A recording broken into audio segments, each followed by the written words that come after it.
नमस्कार, मैं राहुल कठेरिया। इस वक्त राजनीतिक गलियारों में एक चर्चा बड़ी जोर शोर से चल रही है।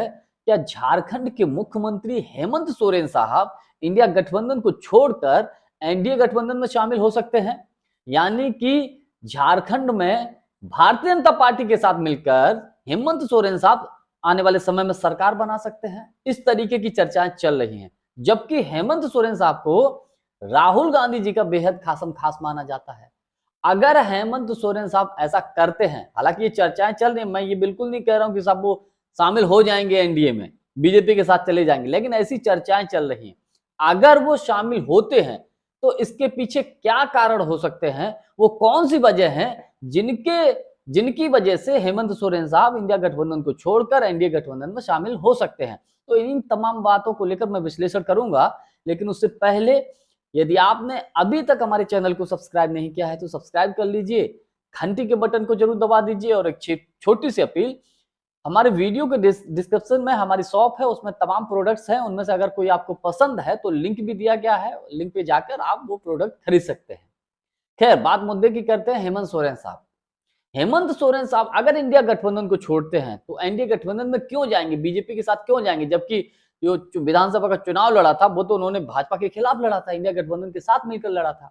तो देखिए, इसके पीछे एक मुझे जो कारण पहला समझ में आया, वो कारण ये है कि बिहार का विधानसभा का चुनाव, बिहार का विधानसभा के चुनाव में भी इसका कुछ लिंक नजर आ रहा है मुझे।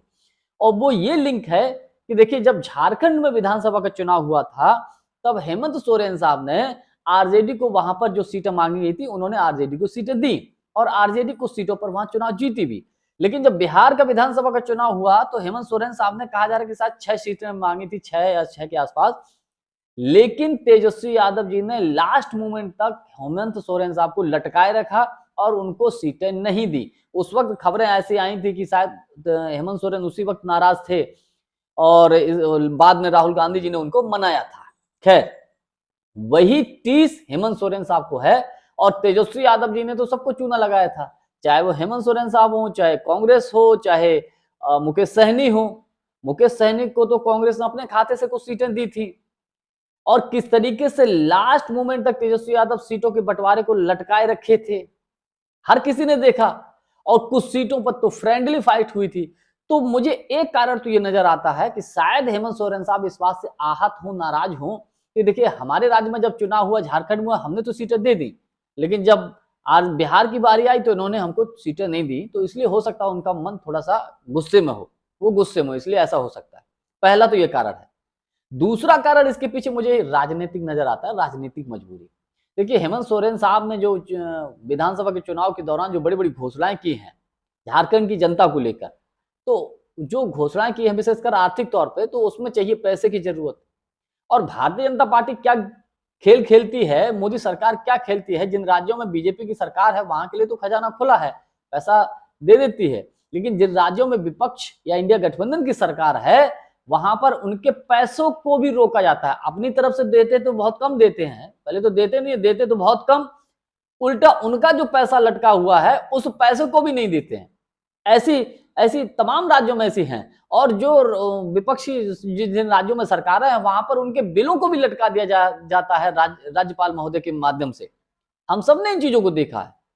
तो शायद हेमंत सोरेन साहब को समझ में आ रहा हो कि देखिए, इंडिया गठबंधन की सरकार केंद्र में तो अब दूर दूर तक बनती नजर नहीं आ रही है। एक उम्मीद थी केवल और केवल बिहार से कि बिहार में अगर इंडिया गठबंधन या महागठबंधन जीत जाए तो शायद नीतीश कुमार जी पलटी मार दें और मोदी जी की सत्ता को हट जाएगी, तो शायद केंद्र में इंडिया गठबंधन की सरकार बन जाएगी, तो हेमंत सोरेन साहब को अच्छा मौका मिल जाएगा, उनको पैसा बम्पर मिल जाएगा, भरपूर मिल जाएगा।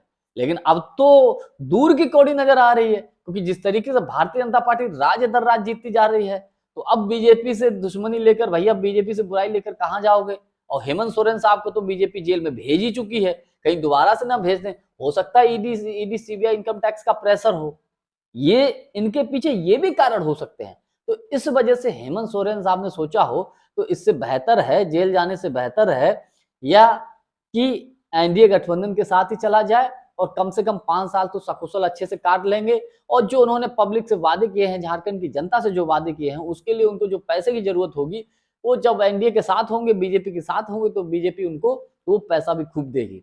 तो ये कुछ ऐसे कारण हैं जो मुझे नजर आते हैं कि जिनकी वजह से हेमंत सोरेन साहब इंडिया गठबंधन को छोड़कर एनडीए गठबंधन में जा सकते हैं, जैसा कि चर्चाओं का बाजार गर्म है उसके आधार पर। लेकिन मुझे इसमें थोड़ा सा कम मुश्किल नजर आता है कि शायद ऐसा हो, लेकिन राजनीति है साहब, राजनीति में कुछ नहीं कहा जा सकता, कब कहां कौन क्या डिसीजन ले ले।